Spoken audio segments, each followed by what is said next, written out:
There are people living in Ottawa right now, living in a brand new home, and they owe more than it's worth. They haven't missed a payment, they haven't done anything wrong.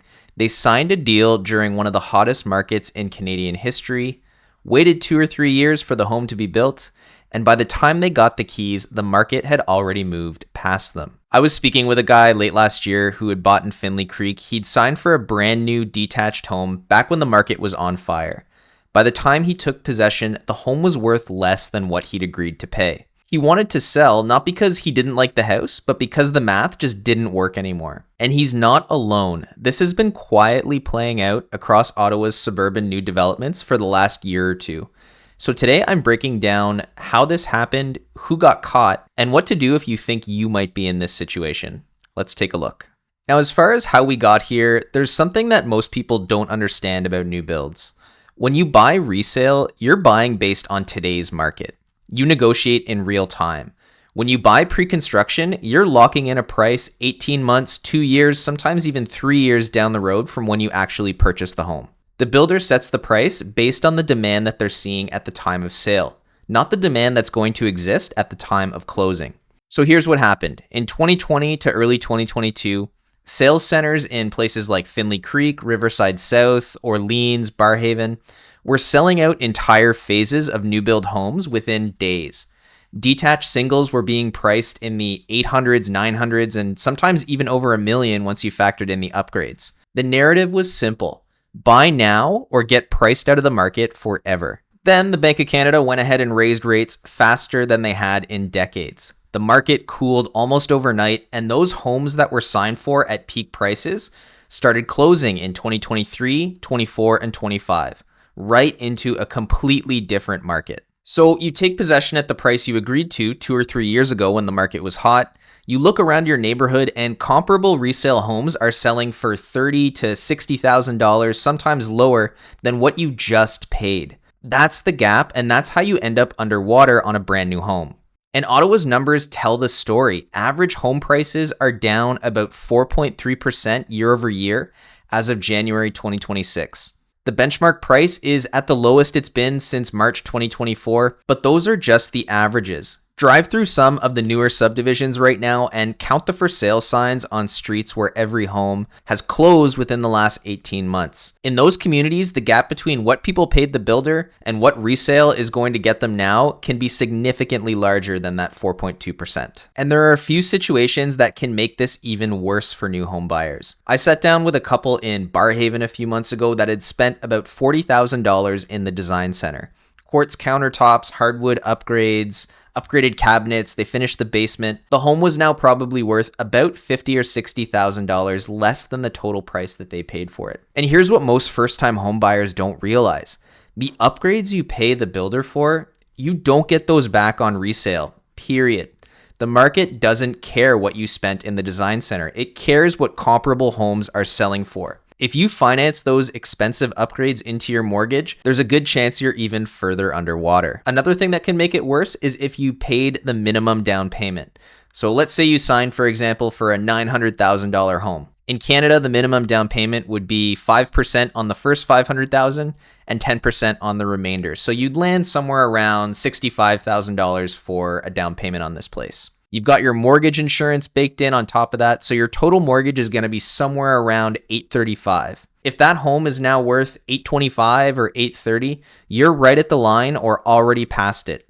You can't sell your home without writing a check for the privilege of getting out of the place. You can't refinance because there's no equity to refinance into. You're basically locked in unless you want to eat that loss. And here's what really compounds these losses. A lot of these same people are now facing mortgage renewal, and they locked in rates during the record low period. The 5-year terms are coming due in 2025 and 2026. So not only are they underwater on the valuation, the monthly payments that they're already struggling to pay are about to jump up. That's the 1-2 punch that's hitting Ottawa homeowners right now. And this isn't just a handful of unlucky buyers. This is a pattern. New home sales in Ottawa dropped almost 17% year over year as of January 2026.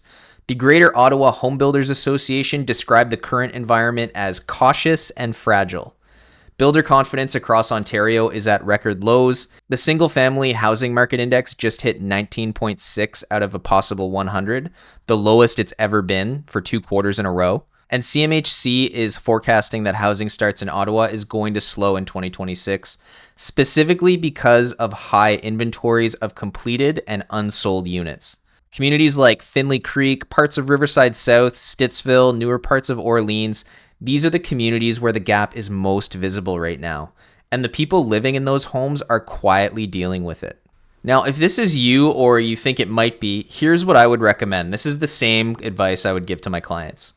Number 1, get a real market valuation. Not what you paid, not what the builder told you. Get a proper CMA done by a local agent who knows your specific neighborhood and your specific development. You need to see what the actual gap is at today's prices in today's market. Now, that number might be uncomfortable to hear, but you can't make a plan without knowing where you stand. Number 2, and I know this is easier said than done, but don't panic. Being underwater on paper is not the same as being in financial trouble. If you're able to make your monthly payments and this is your home for the next 5 to 10 years, you're going to be just fine. Most forecasters, CREA, CMHC, most of the major banks are projecting modest price improvement through 2027 and 2028 as rates stabilize. A good home on a good lot in a good Ottawa neighborhood is going to recover its value over time. Your biggest asset right now is going to be patience. Number 3, if you're stretched on your payments, deal with it now. Don't wait for your renewal letter. Talk to a mortgage broker or a bank today. Explore extended amortizations. Some of the new federal guidelines now allow insured borrowers to go up to a 30-year amortization at renewal. This wasn't always an option, so use it if you need to as a last resort, because a 30-year amortization will result in you paying your mortgage down slower. And number 4 is don't try to sell and buy into another new build to try and fix the finances. You'd be taking a loss, paying commissions to sell, land transfer tax, legal fees, and then rolling into another build hoping to catch the bottom. This is layering additional costs on top of a loss that you've already taken. So unless your situation has fundamentally changed, sitting tight is almost always the better option right now if it's possible, regardless of whether or not you're buying into the new home market or the resale market. If you bought a new build in Ottawa and it's worth less than you paid right now, it doesn't mean you made a terrible decision. It means that the market moved, and that's what markets do. Every era has a correction.